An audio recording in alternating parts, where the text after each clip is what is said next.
કેમ છો સ્ટુડન્ટ્સ? ધોરણ 10ની હથોડા બેચમાં આપણું એકદમ હાર્દિક સ્વાગત છે. કેમ છો બધા? આઈ હોપ કે આપ સૌ મજામાં હશો અને તમારી આવનારી એસએસસી બોર્ડ એક્ઝામની તમે સારી રીતે તૈયારી કરી રહ્યા હશો. ઓકે, તો આપણે જો વિડીયોની વાત કરીએ તો આજના વિડીયોમાં આપણે જોવાનું છે ચોથા પેપરનો સેક્શન બી. ચોથા પેપરનો સેક્શન એ આપણે લાસ્ટ વિડીયોમાં પતાવી દીધો હતો. એમાં બે જે શોર્ટ નોટ આવતી હતી તે આપણે ડિટેલમાં સમજી ગયા હતા. ખરા ખોટા પેરેગ્રાફમાંથી સવાલ જવાબ એ બધું આપણે સમજી ગયા હતા. બરાબર ફ્રેન્ડ્સ, તો મારે તમને એવું કહેવું છે કે એક્ઝામના હવે જો થોડાક જ દિવસ બાકી છે તો તમારે તમારું રિવિઝન વધારી દેવું પડશે. હવે એવું નહીં ચાલે કે એક વસ્તુ આજે વાંચો એ જ વસ્તુ અઠવાડિયા પછી વાંચશો. એટલો બધો આપણી પાસે ટાઈમ નથી. જે વસ્તુ આજે વાંચો છો એ વસ્તુનું 2 દિવસ પછી પાછું રિવિઝન કરો, પાછા 2 દિવસ પછી રિવિઝન કરો. એમ કરતાં કરતાં તમારે ફાઇનલ ઓપ તમારી તૈયારીને આપવો પડશે. આખું વર્ષ ભલે તમે ગમે તે કર્યું હોય, ફોરગેટ ઇટ, તેને ભૂલી જાઓ. પહેલી એક્ઝામમાં બીજી એક્ઝામમાં કેટલા માર્ક આવ્યા છે એનું ટેન્શન લેવાનું ભૂલી જાઓ. બરાબર, તમારી પાસે જેટલા દિવસ છે એમાં પૂરેપૂરા તમે મથી પડો. હવે ટેન્શન છોડો કે શું થશે, કેટલા માર્ક આવશે, કેટલા દિવસ છે, જેટલા પણ દિવસ છે એમાં તમારો 101% આપવાનો તમે ટ્રાય કરો. ફાલતુની ટેન્શન છોડી દો. બરાબર છે. અમુક લોકો આઈએમપી પાછળ બહુ ભાગે છે કે આમાંથી આઈએમપી મળે, આમાંથી આઈએમપી મળે. તો ભાઈ આઈએમપીની પાછળ ભાગવાનું છોડી દો. જેટલું પણ છે મટીરિયલ એમાંથી 101% તમે તૈયારી કરો. એકવાર જો તૈયારી બધી થઈ જાય પછી જે વસ્તુ આઈએમપી જેવું છે એમાં થોડોક ભાર આપો. બરાબર, પણ બેઝિક જે વસ્તુ છે તો એકવાર તમારે બધું વાંચવું પડશે. અને પછી જે છે મેઇન વસ્તુ લાગે છે આઈએમપી, જેને તમે કહો છો. બરાબર, તો એમાં પછી તમારે ભાર આપવાનો. પહેલાં આઈએમપી બધું કરી દેશો અને જો ના પૂછાયું તો પછી તમને પ્રોબ્લેમ થશે. એટલે 1 કે 2 વાર તો બધી જ વસ્તુ તમારી જે બુક છે ગ્રાઇડ અને ગ્રામર એ તો એકવાર પતાવી દેવાની છે. આવું તો અપેક્ષિત બનાવી ગઈ છે તો એ આખી અપેક્ષિત તમારે એકવાર કરી નાખવાની છે. એટલે મતલબ કે આખો સિલેબસ તમારો 100% થઈ ગયો.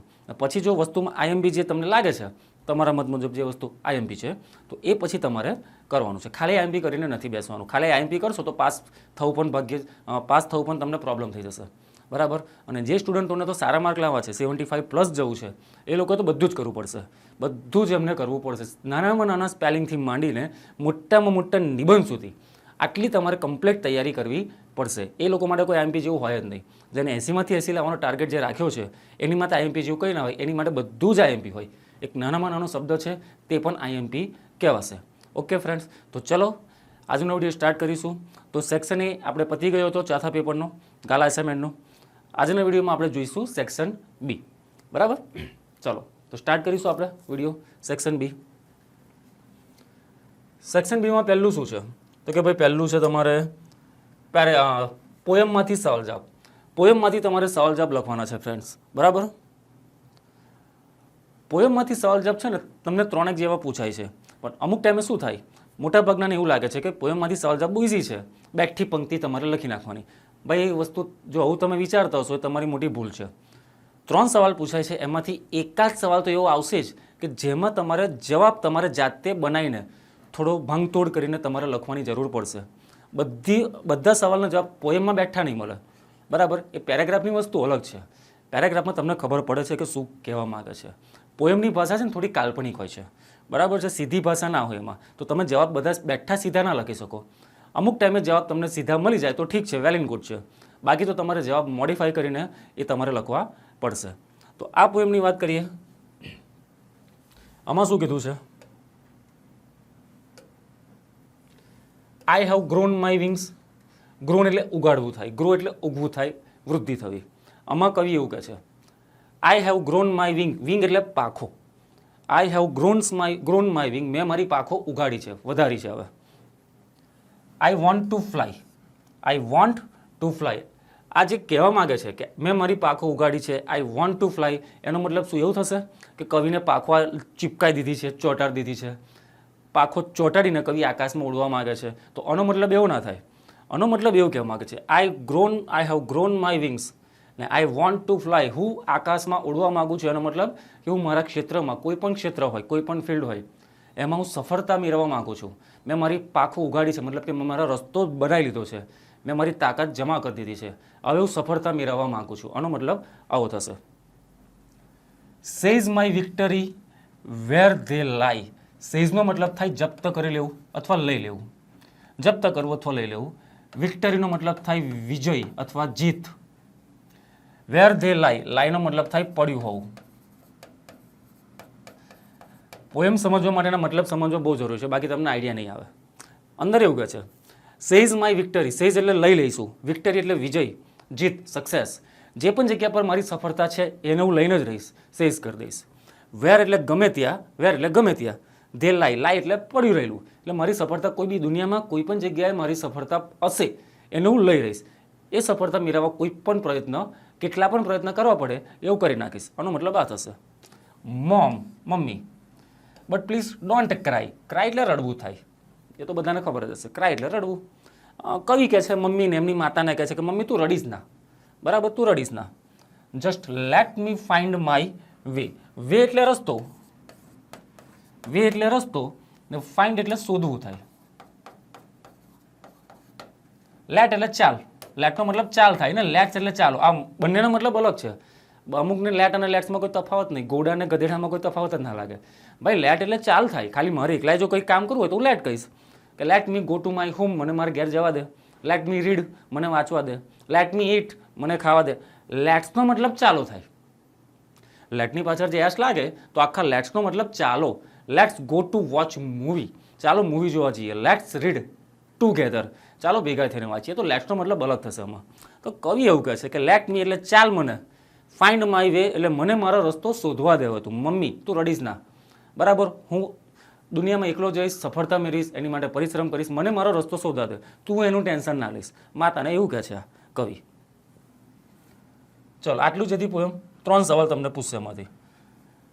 16મો, વોટ ડઝ ધ પોઇટેસ, સોરી કવિ હું બોલતો હતો પણ કવિત્રી છે. પોઇટેસ એટલે લેડીઝ, લેડીઝ હોય ને કવિ હોય, સિમ્પલી ભાષામાં કવિત્રી. What does poetess request her mother. તો આ કાવ્ય પંક્તિમાં કવિ તેની માતાને શું રિક્વેસ્ટ કરે છે? તો તમારાનો જવાબ લખવાનો.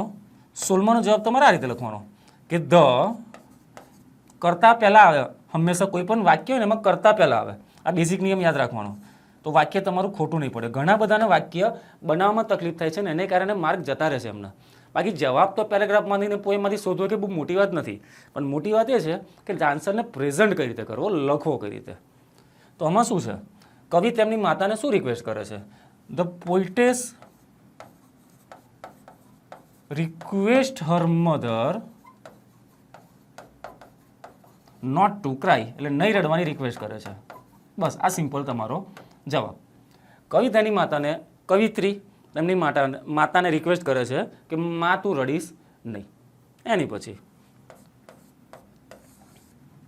Which line in the poem means, which એટલે કઈ લાઇન પોએમમાં બતાવે છે આઈ વોન્ટ ટુ ફાઇન્ડ આઉટ. જો ફાઇન્ડ આઉટનો મતલબ મેં કીધો તમને. ફાઇન્ડ આઉટ એટલે શોધવું, ફાઇન્ડ આઉટ. કઈ પંક્તિ બતાવે છે કે I want to find out એટલે શોધવા માંગુ છું. વોટ આઈ કેન ડુ એટલે હું જે કરી શકું છું. And succeed in that, succeed એટલે સફળ થવું. આટલી લાંબી ચોડી લાઈન છે તો તમારે શોધવાની છે કે પંક્તિમાં લાઈન કઈ છે કે હું શોધવા માંગુ છું. વોટ આઈ કેન ડુ એટલે હું જે કરી શકું છું. એન્ડ સક્સીડ ઇન ધેટ, સક્સીડનો મતલબ થાય સફળ થવું, બરાબર. તો આ કઈ પંક્તિ બતાવે છે? તો એમાં આ કઈ પંક્તિ આવશે? આ લીટી. બે ગણીને તો બે લીટી છે, બેમાંથી એક તો આવી ગઈ. આ લીટી આવશે. આપણે પેન બદલી નાખીએ થોડી.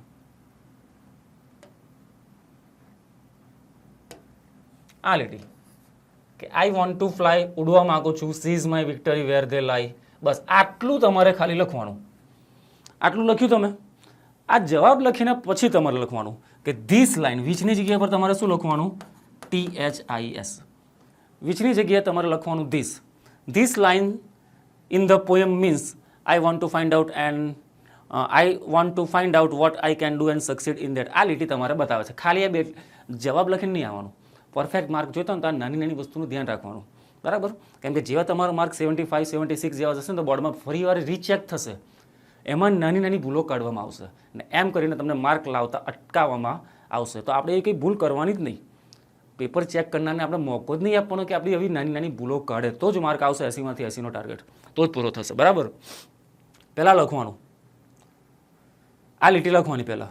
આ જો જ્યારે કોઈ બેઠી, એક વસ્તુ બીજી યાદ રાખો, કોઈ વસ્તુ જ્યારે બેઠી જ તમે લખો છો, બેઠી જ, તો એમાં છે ઇન્વર્ટેડ કોમામાં લખવાની હંમેશા. શેમાં લખવાની? ઇન્વર્ટેડ કોમામાં. આ લીટી લખવાની I want to fly, seize my victory where they lie. પછી કહેવાનું કે this line in the poem means this line in the poem means I want to find out what I can do and succeed in that. બરાબર. એની પછી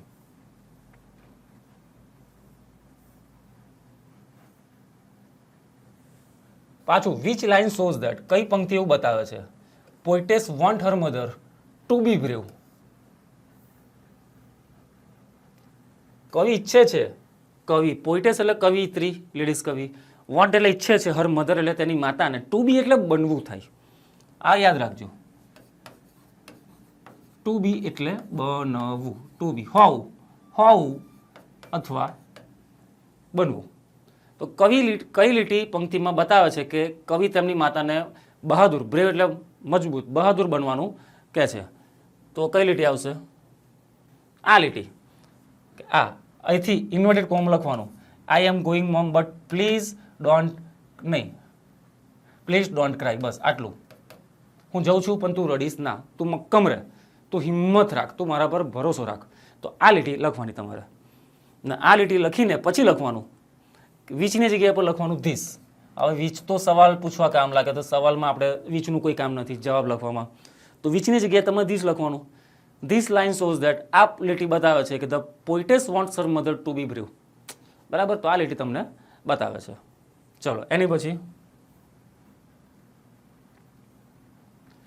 paragraph છે, એની પરથી આપણે સવાલ અને જવાબ લખવાના છે. આ જે એક પેરેગ્રાફ સેક્શન બીમાં તમને આવશે એ સપ્લિમેન્ટરી રીડિંગનો પેરેગ્રાફ હશે. સપ્લિમેન્ટરી રીડિંગમાંથી પેરેગ્રાફ આવશે તમારે. બરાબર. ચલો જોઈએ. હવે એક મિનિટ આપણે પેન બદલી નાખીએ. થોડી ઝાંખી પેન છે તો થોડી ડાર્ક લઈ લઈએ આપણે પેન.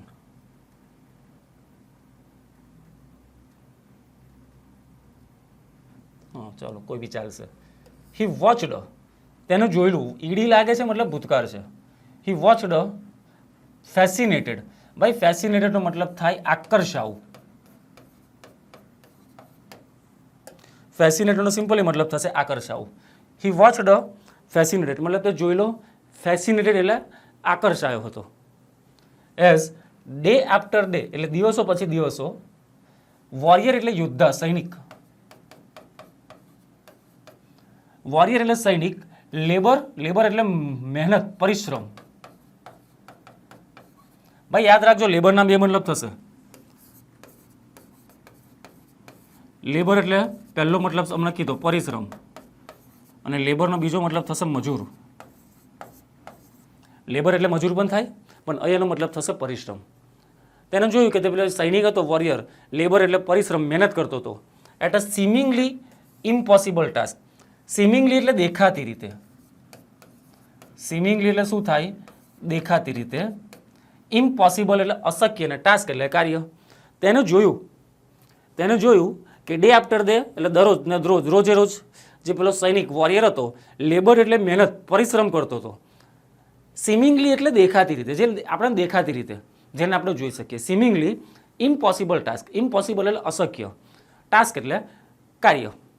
પેલો કાર્ય જે સૈનિક છે તે દેખીતી રીતે એમ પહેલી નજરે જોતા અશક્ય લાગે. સિમિંગલી ઇમ્પોસિબલ એટલે એવું થાય કે પહેલી નજરે જોતા અશક્ય લાગે એવું કાર્ય કરતો હતો આ. ઓકે ચલો આટલું ક્લિયર. ધ યંગ મેન, જે યુવાન માણસ હતો, બિગેન ટુ ડેવલપ. બિગેનનો મતલબ મેં ગઈકાલે જ લાસ્ટ વિડીયોમાં કીધેલો, બિગિન એટલે શરૂ કરવું થાય. બિગિન એટલે શરૂ કરવું. આ ભૂતકાળ છે, એનું પાસ્ટ ટેન્સ છે, એટલે બિગેન થઈ ગયું, શરૂ કરેલું. યંગ મેને શરૂ કરેલું. Develop, respect. ડેવલપ એટલે એમ તો વિકાસ થાય, ડેવલપનો મતલબ થાય વિકાસ, પણ અહીં એનો મતલબ થશે ધીમે ધીમે ઉદ્ભવવું, ધીમે ધીમે ઉદ્ભવવું. યંગ મેન બિગેન એટલે યુવાન માણસે શરૂ કરેલું, ડેવલપ એટલે ઉદ્ભવવાનું, વધારવાનું. રિસ્પેક્ટ એટલે સન્માન. Four his enemy determination. કોની માટે સન્માન ઉદ્ભવ્યું? એનિમી. એનિમી એટલે દુશ્મન. એક બીજું વસ્તુ યાદ રાખજો, એનિમીને બીજું શું કહેવાય? FOE, ફોઈ. સમાનાર્થીમાં કામ લાગશે. આ નિયરેસ્ટ મિનિંગ જે પૂછાય છે ને તેમાં કામ લાગશે. એનિમીને સમાનાર્થીમાં શું કહેવાય? ફોઈ. પેલા જે પપ્પાની બહેન આવે તેને ફોઈ, એ નહીં, બરાબર? એ ફોઈને ના કહેવાય દુશ્મન, બરાબર? એ તો બહુ સારા હોય. એ ફોઈનો મતલબ એનિમી. ઇવેન્ચ્યુઅલી, ઇવેન્ચ્યુઅલી એટલે આખરે. જેટલા પણ શબ્દ લખાવશું બધા નોટ ડાઉન કરતા જજો, એનાથી તમારું શબ્દ ભંડોળ વધશે. અને એક્ઝામમાં જ્યારે આવું કોઈ પેરેગ્રાફ પૂછાઈ જાય તો ડાયરેક્ટ એના સવાલ જવાબ પર નહીં મંડી પડવાનું. એક કે બે વાર પેરેગ્રાફ શાંતિથી વાંચવાનો, કહેવા શું માગે છે, પછી તમને ફટાક દઈને જવાબ મળી જશે. પણ એની માટે તમને શબ્દ આવડવા તો જરૂરી છે. શબ્દ વગર ના કામ બધું. શબ્દ આવડે નહીં તો તમે ભાષાંતર કેમનું કરશો? ભાષાંતર નહીં આવડે તો સવાલનો જવાબ કયો આવશે ખબર જ નહીં પડે. એટલે તમારે તુક્કો મારવો પડશે કે આ લાઈનમાં બેઠી લીટી લાગે છે એટલે આ જવાબ. મોસ્ટ ઓફ આ તુક્કો ખોટો પડે તમારો. જ્યારે એવું કહો ને કે આ સિમિલર શબ્દો લાગે છે સમાન, તો આ જ તેનો જવાબ હશે. અમુક ટાઈમ એવું હોતું નથી. એટલે એવું નહીં કરવાનું, સમજવાનું પહેલાં. તો આમાં શું હતું? ઇવેન્ચ્યુઅલી એટલે આખરે હી ફાઉન્ડ એટલે તેને જોયું, હિમસેલ્ફ પોતાની જાતને, હેલ્પિંગ ધ મેન તે માણસને શું કરવા લાગ્યો? મદદ કરવા લાગ્યો. પહેલાં જોયું કે એનો જે દુશ્મન છે તે બહુ મહેનત કરે છે, ઇમ્પોસિબલ જે કાર્ય હોય તે કરવાનો ટ્રાય કરે છે. પછી એને રિસ્પેક્ટ થઈ અને પછી એ જાતે એને શું કરવા લાગ્યો? હેલ્પ કરવા લાગ્યો. ડિગિંગ એટલે ખોદવું થાય, ખાડો ખોદે ને તે. ડિગિંગ સાઇડ બાય સાઇડ એટલે બંને સાઈડો ખોદવા લાગ્યો. વિથ હિમ એટલે તેની સાથે. And carrying out the stone. Stone એટલે પથ્થર. કેરી આઉટ એટલે ઉચકવું, ઉચકીને બીજી બાજુ પર મૂકવું. ઉચકવું ખાલી યાદ રાખો અમને, આખું મતલબ જગ્યા નહીં રહે પછી. કેરિંગ આઉટ એટલે પથ્થર ઉચકીને એક બાજુ પર મૂકવા. બરાબર, આ એને હેલ્પ કરવા લાગ્યો. Years passed. યર્સ એટલે વર્ષો, પાસ એટલે પસાર થઈ ગયા, વર્ષો પતતા ગયા, વર્ષો વીતી ગયા. ધેન વન ડે એક દિવસ, ટુ મેન બે માણસોએ broke through to the other side. Original શબ્દ થશે બ્રેક થ્રુ. બ્રેક થ્રુ એટલે રસ્તો બનાવવો અથવા કોઈ વસ્તુને તોડીને ચીરીને બીજી સાઈડ કાઢવી. Break through. બરાબર. વર્ષો પછી વર્ષો વીતતા ગયા. એક દિવસ એવું થયું કે જે બે માણસો હતા બ્રોક થ્રુ, એ બંને તોડી નાખ્યો પર્વતની વાત ચાલે છે અંદર. ટુ ધ અધર સાઇડ બીજી બાજુ ખોદી નાખી. The mountain was conquered. જે પર્વત, માઉન્ટેનનો મતલબ થાય પર્વત.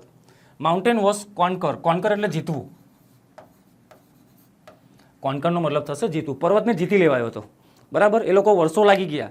એક પર્વત હતો, એક સાઈડ એને ખોદતા હતા, આખો પર્વત કાપીને બીજી સાઈડ એને રસ્તો બનાવી. બંને પર્વત મતલબ પર્વતમાંથી વચ્ચેથી રસ્તો એ લોકોએ બનાવી દીધો. બરાબર. વર્ષોની મહેનત કરી એ લોકોએ. એટ લાસ્ટ એટલે અંતમાં, છેલ્લે. And the centuries old. Century એટલે સદી. સેન્ચુરીઝ ઓલ્ડ એટલે જૂનું, સદીઓ જૂનું જે આઇસોલેશન. આ આઇસોલેશનનો મતલબ શું થાય? આ આઇસોલેશનનો મતલબ જ્યારે કોરોના કાળ ચાલતો હતો ને, બધાને મળે આ શબ્દ તમને સાંભળવા મળતો હતો કે ભાઈ એને આઇસોલેટ કર્યો છે, આઇસોલેશનમાં રાખ્યા છે. મોસ્ટ ઓફ આખા દુનિયામાં આ શબ્દ બહુ જ ફેમસ હતો. આઇસોલેટ પરથી શબ્દ બનશે આઇસોલેશન. તો આઇસોલેશનનો મતલબ શું થાય? આઇસોલેશનનો મતલબ થાય અલગ. અને કહેવાય શું કહેવાય? એક સારો શબ્દ છે જુદાઈ. જુદાઈ કહી શકીએ. આઇસોલેશન જુદાઈ, અલગ રાખવું. તે જુદાઈ કહો કે અલગ રાખવું. એટલે સેન્ચુરીઝ ઓલ્ડ, સદીઓ જૂની જે જુદાઈ હતી, આઇસોલેટ ઓફ ધ વિલેજ, ગામની, એન્ડેડ. એક ગામથી બીજે ગામ જવું હોય તો આખું ફરીને જવું પડે, કેમ કે વચ્ચે પર્વત આવે. તો આ લોકોએ પર્વતમાંથી રસ્તો કાઢી નાખ્યો. એટલે એક ગામથી બીજે ગામ ડાયરેક્ટ કનેક્ટ કરી દીધું આ લોકોએ. બંને ગામ જે વિખૂટા પડી ગયેલા, સદીઓથી બંને ગામ છૂટા હતા, એ બંનેની હવે જે જુદાઈ હતી તે પતી ગઈ. બરાબર. વર્ષો જૂની, સદીઓ જૂની. ચલો એની પછી નાવ આઈ એમ રેડી ટુ ડાઈ. પેલો કે છે હવે આઈ એમ રેડી ટુ ડાઈ. હું આઈ એમ રેડી એટલે હું તૈયાર છું. ડાઈ એટલે મરવા માટે. ચાલ ભાઈ, તારે મને મારવો તો માર નાખ. એવું કહે છે. હું મૃત્યુ પામવા માટે તૈયાર છું.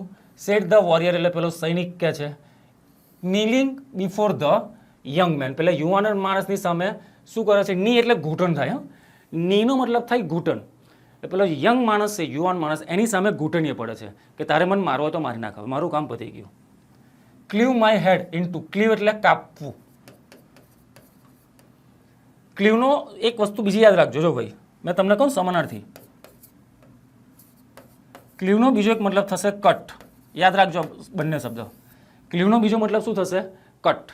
ઉભો આ બાજુ લો, નોટ ડાઉન કરી દેજો. ક્લીવનો એક બીજો મતલબ થાય કટ, કાપવું થાય. યાદ રાખજો, કદાચ એક્ઝામમાં પૂછાય.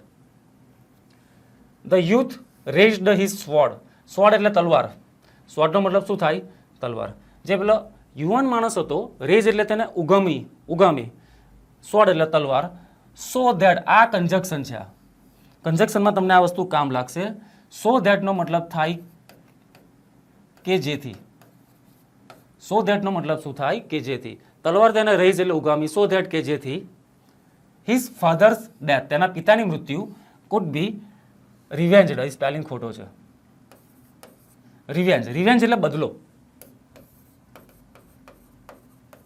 રિવેન્જનો મતલબ થાય બદલો. કોઈ વસ્તુ બદલવાની હોય ને એ બદલો નહીં. નહીં કહેતા ચેનલ બદલો, ટોપિક બદલો, એ બદલો નહીં થાય. રિવેન્જ એટલે બદલો લઈએ ને આપણે, તો એને કહેવાય simply revenge. His father's death food બી રિવેન્જ. તેને તલવાર ઉગામી કે જેથી સો દેટ તેના પિતાજીની મૃત્યુનો તે શું કરી શકે? બદલો લઈ શકે. બટ એટલે પણ he could not bring himself to do so. પોતાની જાતને હું કરી શક્યો નહીં. તલવાર લઈને મારવા ગયો પેલા, પણ મારી શક્યો નહીં. સ્લોલી, ધીમે ધીમે. હી લોડ હિઝ સ્વોર્ડ. લો એટલે નીચે, ધીમું. ધીમે ધીમે તેને તેની તલવાર શું કરી? લોઅર એટલે નીચે મૂકી દીધી. બરાબર. પછી કહે છે, આ ભૂસી નાખીએ તો તમને ક્લિયર દેખાય. You are a murderer. તું ખૂની છે.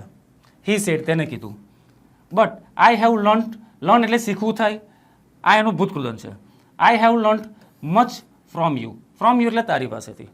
તું ભલે ખૂની છે, but I have learn much from you. હું તારી પાસેથી ઘણું બધી વસ્તુ શીખ્યો છું. In this last few years. થોડા કેટલાક વર્ષોમાં. How can I kill my teacher. હું મારા ટીચરને કેમ ન મારી શકું? બરાબર. એટલે જે પેલો સૈનિક હતો, જે પહાડ ખોદતો હતો, એને ભૂતકાળમાં પેલા લેખકના પિતાજીને મારી નાખેલા. તો લેખકનો જે એના બાપાને મારી નાખેલા, એમનો છોકરો જ છે લેખક. તો લેખક પેલા સૈનિકને મારવા આવે છે, પણ દરરોજ જુઓ છે કે સૈનિક એવું કંઈક કાર્ય કરે છે કે જે ઇમ્પોસિબલ હોય. પર્વતને આખું ચીરે છે. બરાબર. બહુ જ મહેનત કરે છે. તો એને જોઈને રિસ્પેક્ટ વધવા લાગી કે કેટલી મહેનત કરે છે. તો લેખક જાતે કાર્યમાં જોડાઈ ગયો. પણ જ્યારે પર્વત ચીરાઈ ગયો, એમનું મિશન પતી ગયું, તો પેલો જે લેખક છે, તો જે એના પિતાજીને જેને મારી નાખેલા, તો એનો બદલો લેવા માટે પેલાને મારવા જાય છે. તો પેલો પણ કહે છે કે મને મારી નાખ, મારું કામ તો પતી ગયું છે હવે. પણ અને છેલ્લે એવું કીધું, વાક્ય બહુ મસ્ત કીધું કે હું તારી પાસેથી ઘણું બધી વસ્તુ શીખ્યો છું. પહેલાં તો તને મારવા જાયેલો તલવાર લઈને, પણ આટલા વર્ષોમાં મને તારી પાસેથી ઘણી બધી વસ્તુ શીખવા મળી. તો how can I kill my teacher. હું મારા ટીચરને કેમ ન મારી શકું? બરાબર. બહુ સારી વાત કહે છે આ. And he put his sword. તે તેની તલવાર પુટ એટલે મૂકવું થાય, બેક એટલે પાછી. વોકડ અવે. વોકડ અવેનો મતલબ થાય ચાલીને નીકળી જવું. બરાબર. મારતો નથી, જતો રહે છે. 19મો. વોટ ડીડ એટલે ભૂતકાળ. Young man watch with fascination. મતલબ જો ખબર હોય ને શબ્દોના, તો આ પ્રશ્ન આખો ખબર પડે. વોટ ડીડ એટલે શું? યંગ મેન એટલે યુવાન માણસ. વોચ એટલે જોયેલું. ફેસિનેશન એટલે મેં પહેલાં જ કીધેલું, આકર્ષણ. પહેલા લીટીમાં જાઓ, આવ્યું આકર્ષાવું. તો પેલા યુવાન માણસે આકર્ષણ સાથે શું જોયું? તો આ આવશે જવાબ. કરતા કોણ છે? એક મિનિટ, આગળ આવી ગયા આપણે. What did the young man. તો તમારે આન્સર સ્ટાર્ટ કરવાનો ધ થી. ધ યંગ મેન, અહીંથી તમારે આન્સર સ્ટાર્ટ કરવાનો. હીની જગ્યા પર લખવાનું the young man. Young man watched fascinated as day after day the warrior laboured at a seemingly impossible task. અહીંથી આટલો તમારો બેઠો આન્સર છે. આ તમારો આન્સર છે. આ તમારે લખવાનો છે. બરાબર. બીજું, ફોર વોટ એટલે શેની માટે. ફોર વોટ એટલે શેની માટે did the young man develop respect. Develop એટલે વિકસવું ને રિસ્પેક્ટ એટલે આદર. શેની માટે પેલાને રિસ્પેક્ટ ઉદ્ભવી એટલે તેને આદર થયો. બગર આ બેઠું જ છે. લો, આ પણ તમને બેઠું મળી જશે. આ રહ્યું. The young man began to develop respect for his enemy determine. આનો મતલબ મેં તમને કદાચ નહોતો કીધો. ડિટર્મિનેશનનો મતલબ થાય દ્રઢ સંકલ્પ અથવા દ્રઢ નિશ્ચય. તો લેખકને પોતાના દુશ્મનના દ્રઢ નિશ્ચય માટે સન્માન રિસ્પેક્ટ ઉદ્ભવી. આ બીજો આનો આન્સર છે. બેઠા બે મળી ગયા. 21મું. હાઉ એટલે કેવી રીતે. ડીડ એટલે ભૂતકાળ. How did the young man help the warrior. કેવી રીતે આ યંગ મેન, યુવાન માણસ, વોરિયર એટલે સૈનિકને હેલ્પ કરે છે. કેવી રીતે? બરાબર. આ એની પછી છે. આ ઇવેન્ચ્યુઅલી નહીં લખવાનું. આ હીની જગ્યા પર તમારે લખવાનું ધ યંગ મેન. બસ, હીની જગ્યા પર young man. The young man found himself helping the man digging side by side with him and carrying out the stone. આ ત્રીજાનો આન્સર લો. આટલા 4 લીટીમાં તમને 3 સવાલના જવાબ, મતલબ કે રોકડા 3 માર્ક તમને મળી ગયા. આ બહુ સહેલું છે. આવું હોય તો મજા આવી જાય. 22મું. What was the result. What એટલે શું? વોઝ એટલે હતું.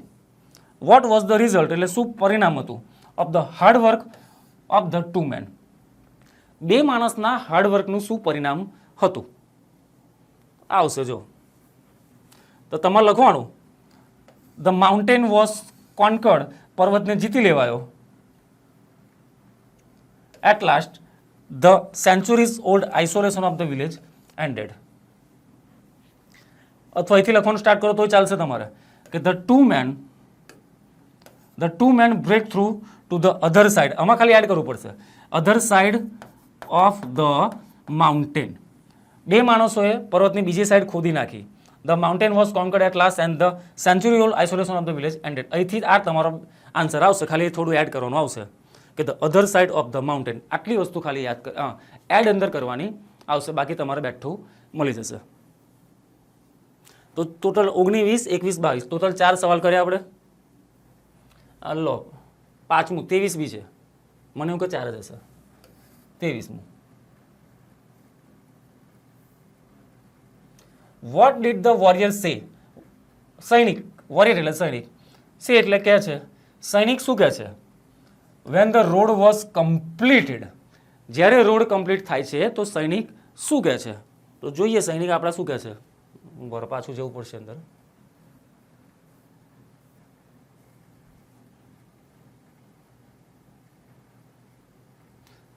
આ આવશે બેઠું. જે વસ્તુ ઇન્વર્ટેડ કોમામાં આપી છે એ તમારે બેઠી ઇન્વર્ટેડ કોમામાં જ લખવાની છે. આ લખવાનું બેઠી લીટીથી કે નાવ આઈ એમ રેડી ટુ ડાઈ. બરાબર, પહેલાં તો સવાલ લખવાનો, પહેલાં છે ને તમારે સવાલ લખવાનો આ રહ્યો. હા, કે when the road was completed, જ્યારે રોડ પતી જાય છે પછી લખવાનું અલ્પવિરામ the warrior said, સેનું સેડ થઈ જશે, સેનું સેડ ભૂતકાળ છે હવે એટલે said that, that મૂકવાનું. the warrior said that, પછી પેલા વોરિયરે શું કીધેલું, પછી આ જવાબ લખવાનો warrior said that.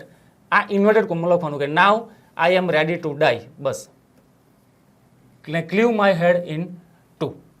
આ લખો તોય ચાલશે કે now I am ready to die, kneeling before the young man, cleave my head in two. આ લીટી તમારે લખવાની. આ લીટી લખો એની પહેલાં મેં તમને તે જે શીખવાડ્યું લખતા એ લખવાનું પહેલાં કે કે when the road was completed, જ્યારે રોડ કમ્પ્લીટ થઈ ગયો હતો ધ વોરિયર સેડ ધેટ. પછી પેલા સૈનિકે કહ્યું કે હું મરવા માટે તૈયાર છું. પેલાની સામે ઘૂંટણીએ પડે છે અને પેલાને કહે છે કે મારા હેડ છે માથું, તેને ક્લીવ એટલે કાપી નાખતું અને બરાબર હું મરવા માટે તૈયાર છું. ચલો પતી ગયું.